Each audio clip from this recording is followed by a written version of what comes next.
Hello, mathematicians. Welcome back to another session of Math Workshop. This is going to be lesson number 12. So in our last lesson, you were comparing comparing decimals to fractions as well as mixed numbers. So today you're going to take your understanding of fraction equivalency and you're going to be using that information and that knowledge to add tenths and hundredths. The teaching point today is mathematicians add tenths and hundredths by finding equivalent fractions.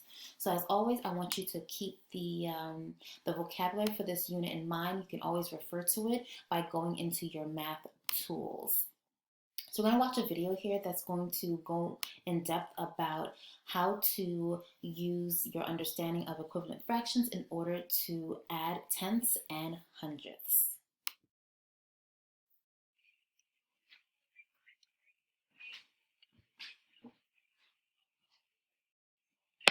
All right, this is fourth grade, Module 6, Lesson 12. And in this lesson, students are going to be applying their basic understanding of fraction equivalences to add tenths and hundredths, particularly in terms of decimals, but really we're looking at the fraction versions of those decimal values. I think the next slide is going to make more sense of that, so let's get started. So suppose we had 3/10 plus 4/100, and the idea is we want to be able to add these. And, just like you could say, well, 3 dogs plus 4 cats, you can't really add and get like 7 dogs or 7 cats or 7, you have to find some other label. And so there's a variety of ways that we can show how to add these two fractions. One is using that place value chart. So I'm going to zoom in for a second. And we could say, well, taking that 3/10 plus 4/100, and the idea is, well, we could say, let's put 3/10, 1, 2, 3, and 4/100. 1, 2, 3, 4. And then the idea is, well, if you are going to take one of these tenths and cash it in for hundredths, that means this tenth becomes 10 hundredths. 1, 2, 3, 4, 5, 6, 7, 8, 9, 10. And then we can repeat that process with this tenth and this tenth.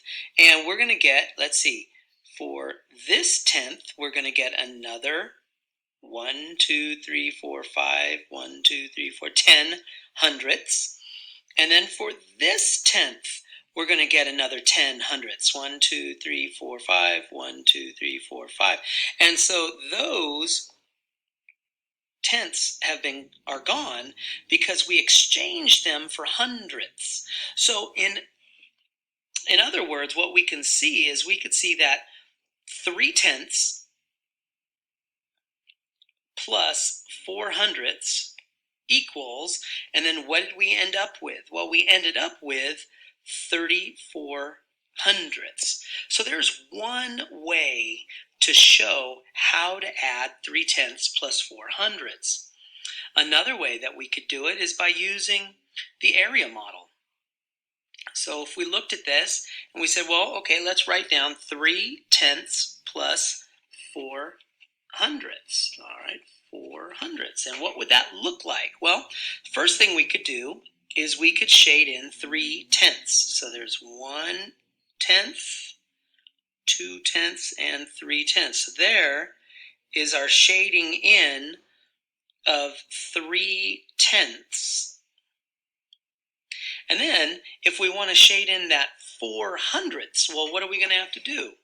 Well, to shade in the 4/100, we would have to cut this guy, and I want to do it in black, cut this guy into 10 pieces. So I cut it in half, and then I'm going to cut each half into 5 pieces.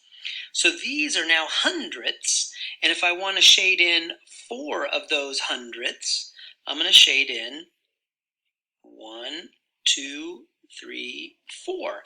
And now we can see, by kind of zooming out, we can use a little bit of logic. How much did we shade in altogether?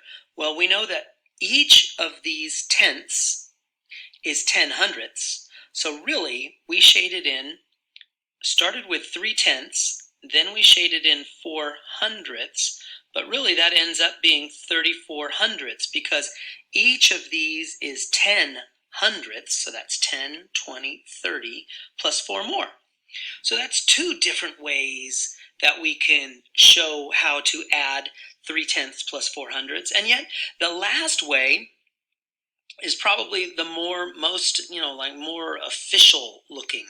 And the idea is saying, well, we know that 3/10, if we multiply both the numerator and the denominator by 10, we get 31/100ths.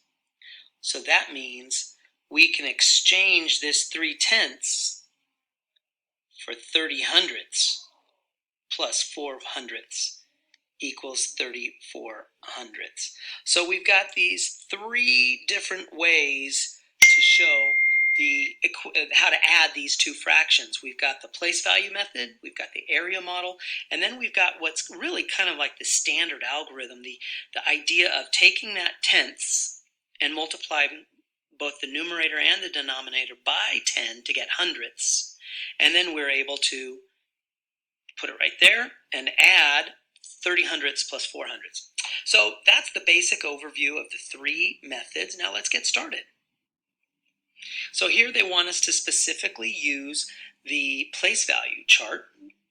So we've got, I'm going to skip this one because the example is already pretty much done for you. So we've got 2/10 and 3/100ths. So let's get started on that. So we've got 2/10 and 3/100ths.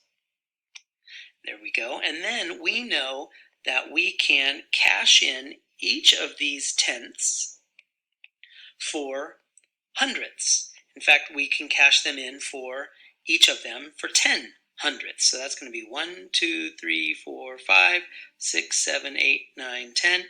And we can do that a second time. And there we go. There's our tenths. They've been exchanged for hundredths. So now what did we end up with? Well, we had 2/10 plus 3/100ths, but now we can see that we ended up with 23/100ths. So here is kind of like those equivalent fractions methods, but they're doing it in terms of units still. For example, 4/10, let's take a look at B. 4/10 plus 11/100ths. Well, 4/10, we want students to recognize that that's 40/100ths. Imagine 4 strips of the area model. And so that ends up being 40/100ths plus the original 11/100ths. And that gives us 51/100ths. Now, if we want to look at this one here, so really what we're looking at is 43/100ths plus 6/10. That's kind of where we're leading, and we want students to recognize that, well, 43/100ths is still 43/100ths, but it's right here. These 6/10, we want to turn those into 60/100ths, and that gives us 103/100ths. So what would that look like using that kind of that standard algorithm? Well, we would have our students think that we can multiply both the 6 and the 10 by 10. So the numerator and the denominator can each be multiplied by 10. And that gives us 43/100ths plus 60/100ths. And that equals 103/100ths. And technically that's all they're asking us for. But we do want our students to recognize that we could take out 100/100ths, leaving 3/100ths. So we can use a number bond and kind of decompose. And so that 100/100ths is equal to 1 whole plus the 3/100ths left over. Now, the directions are saying you can leave it as 103/100ths. Here they're letting us have free reign, solve it any way we want, leave our answer as a decimal. So let's take a look at that 3/10 plus 7/100ths. And we're going to take that 3/10 for a moment, and we know that we can multiply both the numerator and the denominator by 10 to get 30/100ths. So that means this becomes 30 hundredths plus the original 7 hundredths right here, and that ends up being 37 hundredths. So I'm going through this really quickly, parents and teachers, so make sure you help your students go through this by allowing them to pause and rewind as necessary. The other thing I forgot to do is to say, hey, we need to write the answer as a decimal because it says so right here, so we're going to write 0.37. That's our answer. And here, what's different is this time we're going to be going over the 100 mark. And so we want to simplify because we want our students to write our answer as a decimal. So taking a look at this first one, we know that 5/10 can be rewritten by multiplying both the numerator and the denominator by 10. So that gives us 50 hundredths. So now our equation becomes, and I'll do it in blue, 50 hundredths plus 53 hundredths, and that gives us 103 hundredths. And we can use that number bond to decompose and take out 100 100ths, leaving us with 3 hundredths left over. So this right here is equal to 1, and so we know that ends up being 1.03. Now, why is it 1.03? Because these are 3 hundredths. That means in the tenths place, we have nothing, but in the hundredths place, we have 3 dots if we were to do that dot method. Similarly, down here, we know that 4/10 can be rewritten by multiplying both the numerator and the denominator by 10. So that gives us 40 hundredths. So we end up with 40 hundredths plus 78 hundredths. That ends up equaling 118 hundredths. And we want students to eventually see that that's 1.18. Now, how would they do that?